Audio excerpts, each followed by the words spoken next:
تجارت اچھی چلے، گھر اچھا ہو اور اس کے گھر میں رشتے آئیں، یہ نہیں چاہتا، اس کا بگاڑنے کے لیے کچھ بھی کر سکتا ہے۔ اس کا بگڑ جائے، تجارت خراب ہو جائے، گھر نقصان ہو جائے، اولاد اس کی مر جائے، اس کے گھر میں رشتے نہ آئیں، اس کی صحت میں خرابی آ جائے، اس کے پاس جو نئی سواری ہے سواری برباد ہو جائے، کہیں پڑھ کے مر جائے، یہی اس کی نیت ہوتی ہے۔ دشمنوں کے درمیان، حاسدوں کے درمیان، باغیوں کے درمیان بسا اوقات ایک آدمی سامنے والے کا بگاڑنے کے لیے اتنی حد تک گر جاتا ہے اور ایسی خراب چیزوں کی طرف چلے جاتا ہے جس کا کرنے سے شریعت نے منع کیا ہے۔ ہمارے اسلام نے، ہمارے دین نے، اللہ نے، نبی نے جس چیز کو منع کیا ہے یہ حرام ہے، اس کو نہیں کرنا چاہیے، وہ تک کر ڈالتا تھا صرف کس لیے؟ حسد کی بنیاد پر، دشمنی کی بنیاد پر۔ کیا کر سکتا ہے؟ ایک چیز جو عام طور پر سماج میں، معاشرے میں دیکھنے میں آ رہی ہے وہ ہے جادو۔ یہ آج یہ چیز مسلمانوں کے درمیان بڑی معمولی انداز میں پھیل رہی ہے، لوگ اس کو معمولی سمجھ رہے ہیں، کسی کا کچھ اچھا دیکھا نہیں گیا اس پر جادو کرا دیا، کسی کی سواری اچھی دکھی، دل میں جو ہے کینہ حسد ہے، سوچا کہ یہ کہیں پڑھ کے مر جائے، جادو کرا دیا اس کو۔ کسی کی اولاد اچھی ہے، اچھی جو ہے ترقی کر رہی ہے، جادو کر دیا ان کے اوپر۔ گھر اچھے سے بنا رہے ہیں، ترقی دیکھی نہیں جا رہی ہے، جادو کر دیا اس کے اوپر۔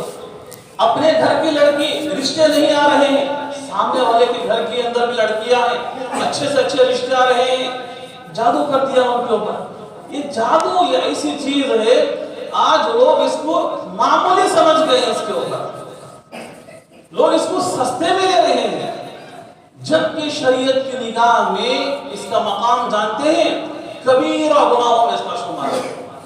اللہ کے نبی صلی اللہ علیہ وسلم کی حدیث کہ اللہ کے نبی نے کہا کہ تم 7 گناہوں سے، 7 کبیرہ ہلاک کرنے والے گناہوں سے بچو۔ نبی نے کہا ہلاک کرنے والوں سے، 7 اللہ کے نبی نے کہا 7 ہلاک کرنے والے گناہوں سے بچو۔ سب سے پہلا گناہ، جو گناہوں میں سب سے بڑا گناہ ہے، شرک۔ اس شرک کے بعد نبی نے اسی لفظ کا استعمال کیا، السحر، جادو کرنا بہت بڑا گناہ ہے۔ آج لوگ اس کو معمولی سے جو ہے دوسروں پر کر دیتے ہیں، کسی کا بھلا دیکھتے نہیں، اچھا دیکھا نہیں جاتا، کر ڈالتے ہیں۔ آئیے خطبہ جمعہ کے اندر چند بنیادی باتیں جن کا جاننا ہر مسلمان کے لیے ضروری ہے کہ ایک حاسد، ایک دشمن ہمارے لیے کیا کر سکتا ہے، اور جادو کا اسلام کے اندر کتنی سختی کے ساتھ منع ہے، اور ایک جادو کرنے والا جادوگر کیا کیا نیچ حرکتیں کر کر جادو کرتا ہے، اس کی سزا کیا ہے۔ یہ چند بنیادی باتیں ہم مسلمان کو معلوم ہونا ضروری ہے۔ آئیے دیکھتے چلیں، جادوگر، جادو کرنے والا، شریعت میں اس کی کیا سزا مقرر ہے۔ اللہ کے نبی صلی اللہ علیہ وسلم نے بھی تمام صحابہ کا اس پر فتویٰ ہے، اجماع ہے کہ جادوگر کی سزا قتل ہے، قتل ہے اس کی سزا۔ اگر اسلامی شریعت ہے، اسلامی قانون جہاں پہ چلتا ہے، اسلامی ملک ہے، آج بھی دیکھیے سعودی عرب کے اندر اسلامی قانون چلتا ہے، یہ سزا آج وہاں بھی مقرر ہے، آج بھی۔ اس لیے کہ جس کتاب کا میں مطالعہ کر کے آیا ہوں وہ عربی کی کتاب ہے وقایۃ الانسان من الجن والشیطان، ایک عربی کی کتاب ہے۔ اس کتاب کو لکھنے والے شیخ وحید بن عبدالسلام بالی حفظہ اللہ سعودی عرب کے بڑے ممتاز عالموں میں سے ہیں۔ ان کا کام ہی ہے، سعودی عرب نے ان کو اسی ڈپارٹمنٹ کا بڑا بنایا ہے، صدر بنایا ہے۔ کس ڈپارٹمنٹ کا؟ جہاں کہیں بھی جادو چلتے ہیں، جہاں کہیں جادو کے کیس ملتے ہیں، جہاں کہیں جادو کے سینٹر بنائے گئے ہیں، جہاں کہیں جادوگر معلوم ہوتے ہیں، ان کو پکڑنا اور حکومت کے حوالے کرنا، کورٹ کے حوالے کرنا، ان کو سزا دلوانا۔ سزا کیا ہے؟ یہی ہے، قتل ہے ان کی سزا۔ جہاں پر قتل کیا جاتا ہے زانیوں کو، دیگر جو ہے، وہی جادوگروں کو بھی جہاں قتل کیا جاتا ہے۔ ان کی لکھی ہوئی کتاب ہے وقایۃ الانسان من الجن والشیطان کے نام سے، بڑی بہترین کتاب ہے، بڑی اچھی کتاب ہے۔ اس کے اندر وحید بن عبدالسلام بالی حفظہ اللہ نے اس کے اندر لکھا ہے حضرت عمر رضی اللہ تعالیٰ عنہ کے بعد سے جتنے صحابہ تھے تمام صحابہ کا اس بات پر اجماع تھا کہ جادوگر کی سزا قتل ہونی چاہیے۔ حضرت عمر رضی اللہ تعالیٰ عنہ اپنے دور خلافت میں جب وہ امیر المؤمنین تھے، اپنے دور خلافت میں تمام وزیروں کو، تمام گورنروں کو یہ آرڈر بھیج دیا کہ اپنے اپنے علاقوں میں جہاں کہیں جادوگر ملے نا قتل کر دینا انہیں۔ یہ آرڈر پاس کر دیا تھا عمر رضی اللہ تعالیٰ عنہ نے۔ اور انہی میں سے بجالہ بن عبدہ ایک تابعی ہے، وہ بھی کسی علاقے کے گورنر تھے۔ وہ کہتے ہیں جس دن عمر رضی اللہ تعالیٰ عنہ امیر المؤمنین بنے، خلیفہ بنے، جیسے انہوں نے آرڈر نافذ کیا، جاری کیا کہ جادوگروں کی سزا قتل ہونی چاہیے، جب تک میں گورنر تھا، یہ تابعی کہتے ہیں اپنی بات، بجالہ بن عبدہ کہتے ہیں کہ جب تک میں گورنر تھا، میری اپنی گورنری کے اندر 3 جادوگروں کو میں نے اپنے ہاتھ سے قتل کیا۔ میں بہت ریئر کیس ملتے تھے اس وقت، بہت کہیں چھپے چھپے ملتے تھے۔ آج یہ مسئلہ گھر گھر، گلی گلی، نگر نگر، ڈگر ڈگر پھیل گیا ہے مسئلہ۔ جو جس کو چاہتا نہیں، پسند نہیں کرتا، اچھا چاہتا نہیں، جادو کر دیا اس کے اوپر۔ اور اس کے بعد حضرت حفصہ رضی اللہ تعالیٰ اللہ کے نبی کی بیوی ہیں، حضرت عمر کی بیٹی بھی ہیں۔ حضرت حفصہ خود کہتی ہیں کہ میں بھی ایک جادوگر کو میں نے قتل کیا ہے، یہ جادوگر کی سزا قتل ہے۔ لیکن لوگ اس کو معمولی سمجھ کے کسی پر جادو کر دیتے ہیں۔ کسی پر جادو کرنا، کروانا، سیکھنا، سکھانا، کرنا، کروانا، یہ اسلام کے اندر حرام ہے، اس کی سزا قتل ہے۔ اگر ایسے لوگ اسلامی ملکوں میں اگر پائے گئے جہاں پر اللہ کا قانون چلتا ہے، کتاب چلتی ہے، ایسے لوگوں کی سزا قتل ہے۔ لیکن یہاں جیتے ہیں ایسے، اللہ کا کوئی ڈر نہیں ہے۔ بعض لوگ تو ایسے ہیں جو اپنے آپ کو بڑے توحید پرست، اپنے آپ کو بڑے جو ہے دیندار کہنے والے، اس جادو کو تو مانتے بھی نہیں، کہتے ہیں ہم بڑے نمازی ہیں، ہمارے اوپر کیا جادو چلے گا، ہم بڑے اللہ والے ہیں، نمازی ہیں، جادو وغیرہ کچھ نہیں، مانتے نہیں ہیں۔ لیکن اگر وہ قرآن کا مطالعہ کرے نا، یہ بات معلوم ہوگی۔ جو خطبے کے شروع میں جس آیت کا میں نے تلاوت کی ہے، یہی آیت ہے، وَاتَّبَعُوا مَا تَتْلُو الشَّيَاطِينُ عَلَى مُلْكِ سُلَيْمَانَ وَمَا كَفَرَ سُلَيْمَانُ وَلَكِنَّ الشَّيَاطِينَ كَفَرُوا، ایک لمبی آیت ہے، آیت نمبر 102 سورہ بقرہ۔ کبھی جا کر کے آپ اس کی تفسیر پڑھ لینا، سورہ بقرہ احسن البیان کے اندر، کسی بھی تفسیر کی کتاب کے اندر یہ آیت کب نازل ہوئی معلوم؟ اللہ کے نبی صلی اللہ علیہ وسلم جب مدینے کے اندر گئے، مدینے میں جانے کے بعد نبی نے کہا کہ دیکھو جادو کرنا حرام ہے، جادوگر کی سزا قتل ہے۔ جیسے نبی نے سنایا، صحابہ کرام جیسے سننے کے بعد معاشرے میں گئے، گلیوں میں، مدینے کی گلیوں میں، معلوم ہوا صحابہ کو یہودی بھی جادو کر رہے تھے۔ اس وقت مدینے میں رہنے والے جو یہودی تھے جادو کر رہے تھے۔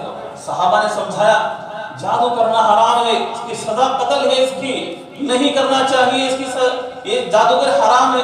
سمجھایا صحابہ نے، تو ان لوگوں نے کیا دلیل دی معلوم؟ یہودیوں نے، تم کس کی بات کر رہے ہو، جادو حرام ہے، یہ ہم نے کس سے سیکھا ہے معلوم؟ ہمارے جو نسلوں کے اندر جو نبی آئے ہیں، سلیمان علیہ السلام، انہوں نے خود جادو سیکھا بھی ہے، سکھایا بھی ہے انہوں نے، ہم ان سے سیکھتے آ رہے ہیں، ہمیں کیا سکھا رہے ہو؟ صحابہ کو تعجب ہوا، ارے جو نبی خرابی مٹانے کے لیے آتے ہیں، شرک بدعت مٹانے کے لیے آتے ہیں، دوسروں کا نقصان کبھی نہیں چاہتے، جادو سے سامنے والے کا 100% نقصان ہوتا ہے، نبی کیسے کر سکتے ہیں؟ سلیمان علیہ السلام کیسے کر سکتے ہیں؟ اللہ کے نبی کے پاس آئے صاحب، کہا کہ اللہ کے رسول، یہ تو یہودی کہتے ہیں کہ سلیمان علیہ السلام جادو سیکھتے تھے، جادو سکھاتے تھے، کیا بات صحیح ہے؟ اللہ کے نبی صلی اللہ علیہ وسلم خاموش تھے۔ یہ آیت نازل ہوئی، وَاتَّبَعُوا مَا تَتْلُو الشَّيَاطِينُ عَلَى مُلْكِ سُلَيْمَانَ وَمَا كَفَرَ سُلَيْمَانُ وَلَكِنَّ الشَّيَاطِينَ كَفَرُوا يُعَلِّمُونَ النَّاسَ السِّحْرَ۔ ایک لمبی آیت ہے، تقریباً ایک آدھے پونے صفحے کی آیت ہے، ایک ہی آیت ہے، آیت نمبر سورہ بقرہ 102۔ اللہ تعالیٰ نے اس آیت کے اندر کیا فرمایا؟ کہا کہ نہیں، سلیمان جادو نہیں سکھاتے تھے، جادو سکھانے کے لیے نہیں آتے تھے سلیمان، بلکہ اس وقت جو شیطان تھے، کیونکہ سلیمان علیہ السلام کا کنٹرول کن کے اوپر تھا؟ ہواؤں کے اوپر، جنات کے اوپر، اور چیونٹیوں کی، جانوروں کی زبان جانتے تھے، پورے شیطان جن کسی پہ حملہ نہیں کر سکتے تھے، ان کے اشاروں پر چلتے تھے جنات اور شیاطین، اور جو شیاطین ان کی پکڑ سے جو دور ہوتے تھے وہ لوگوں کو جادو سکھاتے تھے۔